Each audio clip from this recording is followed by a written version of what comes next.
अक्सर ऐसा होता था कि बाबा जी के ना रहते हुए भी यह अनुभव होता था कि बाबा जी उपस्थित हैं और उनकी मंगलमय उपस्थिति सभी विपत्तियों का उन्मूलन कर रही है।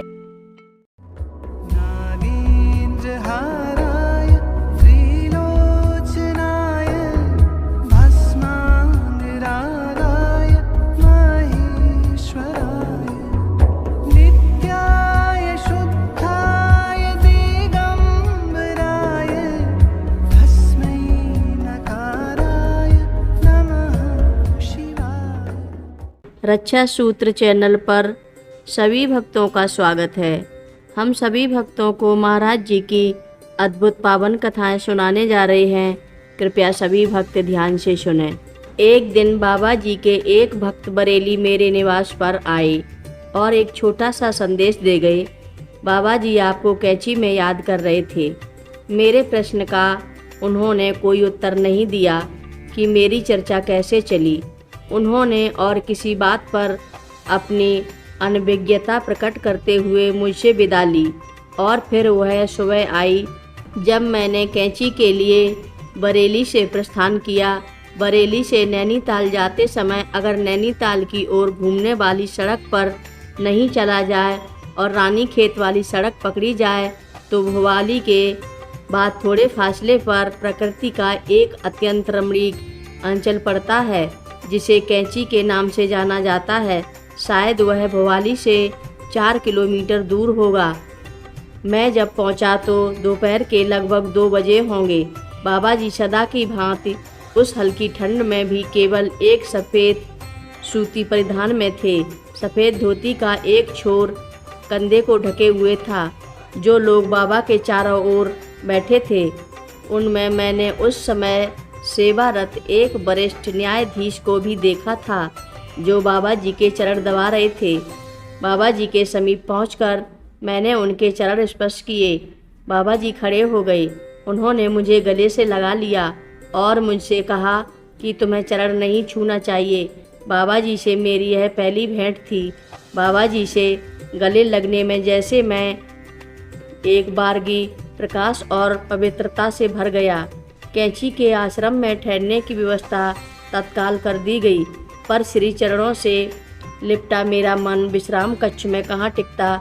जितनी देर बाबा जी के सानिध्य में बैठना संभव था बैठा रहता था। सबसे बड़ी बात यह थी कि बाबा जी अपने श्रीमुख से कभी कोई उपदेश नहीं देते थे, पर जैसे जाड़े की सुबह में सूरज की हल्की धूप से उठकर जाने का मन नहीं करता, उसी तरह से बाबा जी के सानिध्य में बैठकर उठने का मन नहीं करता था। जैसे सुबह की किरणों से कोई प्रश्न नहीं पूछा जाता, केवल हल्की धूप के आनंद से मन और तन सराबोर हो जाते हैं। बाबा जी का सानिध्य भी कुछ वैसा ही था।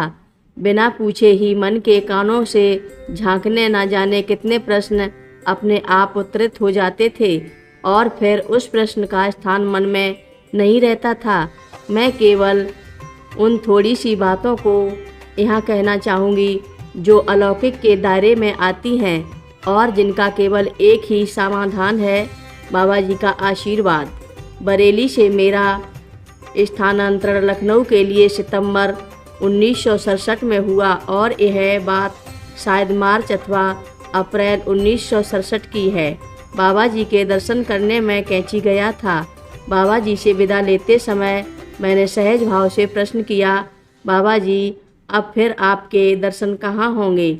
यह प्रश्न मैंने केवल इस भाव से किया था कि बाबा जी कभी वृंदावन, कभी मथुरा या किसी अन्य धार्मिक स्थल पर अक्सर ही पहुंच जाते थे और मैं उनका कार्यक्रम जानना चाहता था।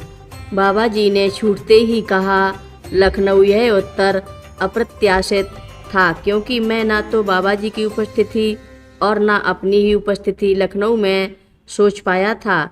इसके पश्चात लगभग 6 मास बीत गए और मुझे बाबा जी के दर्शन नहीं हुए। इसी अवधि में संभवतः जुलाई 1967 में मुझे लखनऊ के स्थानांतरण का आदेश प्राप्त हुआ और मैंने संभवतः सितंबर 1967 में लखनऊ में सिविल जज के पद का कार्यभार ग्रहण किया।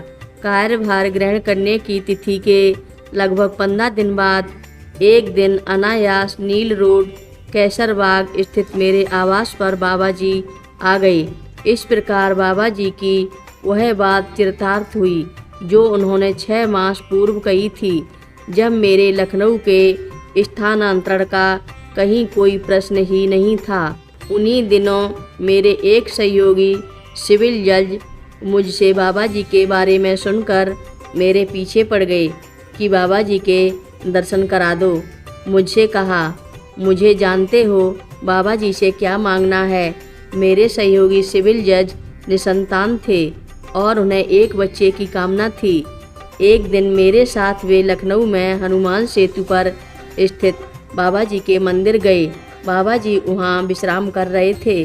बाबा जी के चरण स्पर्श करने पर बाबा जी ने उनसे बिना किसी बात के ही कहा, संतान हो जाएगी मेरे मित्र, चिंता मत करो। मैं आश्चर्य से स्तब्ध रह गए क्योंकि उन्होंने अभी बात भी नहीं कही थी और बाबा जी ने उन्हें सहज वरदान भी दे दिया। बाबा जी का आशीर्वाद फलीभूत हुआ और जो संतान उन्हें आशीर्वाद के रूप में प्राप्त हुई वह आज भी स्वस्थ और सुखी है। ऐसा था मेरे बाबा जी का सहज दया और स्नेह से भरा पावन व्यक्तित्व। यह मेरा ही नहीं, मेरे कई मित्रों का अनुभव है जिन्हें बाबा जी का आशीर्वाद प्राप्त था कि जैसे बहुत बड़ी दुर्घटना से बाबा जी ने बचा लिया। अक्सर ऐसा होता था कि बाबा जी के ना रहते हुए भी यह अनुभव होता था कि बाबा जी उपस्थित हैं और उनकी मंगलमय उपस्थिति सभी विपत्तियों का उन्मूलन कर रही है। यहाँ मैं एक बात अपनी बतलाऊंगी। मेरा विश्वास है कि बाबा जी की मंगल कामना से मुझे उस दुर्घटना से बचा लिया जो अन्यथा अवश्य संभावी थी। हर रोज़ महाराज जी की कथाएं सुनने के लिए रक्षा सूत्र चैनल को अवश्य सब्सक्राइब करें, शेयर करें और लाइक करें। घंटी बजाना ना भूलें। कमेंट बॉक्स में लिख भेजें, जय नीव करोरी बाबा जी महाराज। बोलो नीव करोरी बाबा जी महाराज की जय बोलो, जय बोलो।